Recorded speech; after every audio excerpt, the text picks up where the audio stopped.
My background is actually as a structural engineer.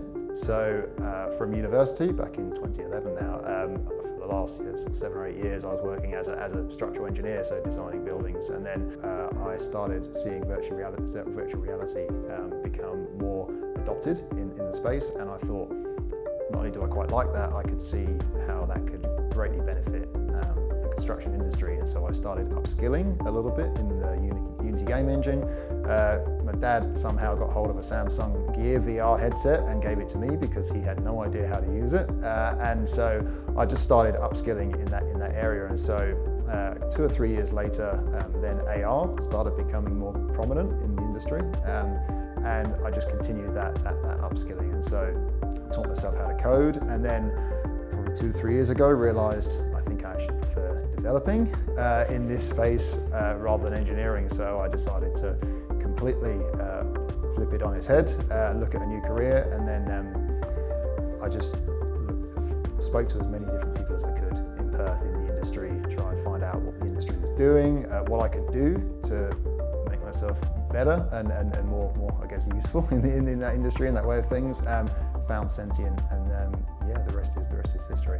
I went to uni and I went for games and art major, and then also doubling up with graphic design. So I can see like the games that I play and I'm like, oh, I know how to do that. I know how to make that kind of thing, you know? With working here instead of like game stuff, right? I can see how my contribution actually goes out to people and then make some difference in like, you know, safety and like just people's knowledge, you know, upskilling them by like what I have created kind of thing. So with all the art stuff that I do, be it like a video, an image, or like an icons, or helping out with 3D modeling and materials, when they look good, it makes me feel good. So yeah, I think the most important thing is retain your curiosity, so that when you find new things, you get really excited, whatever it may be, because you don't know what you like until you get there, right? So if you have an open mind and you have that curiosity, then you have the drive to like try new things and then make different things that you never even thought about before, which applies to me basically.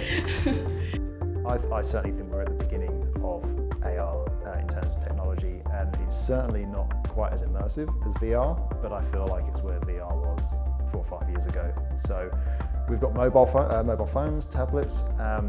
It's actually quite amazing what they can do, and in terms of the headsets available to us, that's incredible technology, but what we need to do is get the headset size down, and we need to make it cheaper so that we can become more adopted. Similar to how VR headsets have decreased in size, they've actually improved in the way they run and the sort of experiences that we can create, and they've got cheaper so people can utilise them more. Currently there's a 3D map of the world that's being created by a few companies, and so when we get to that stage where a device can recognise its own position to centimetre level precision, we can place digital content anywhere we like, and that content will be persistent. So we can start to really activate the real world around us, and in terms of the sort of content that you can create, you're really only limited by your imagination, and it's going to be quite exciting to see.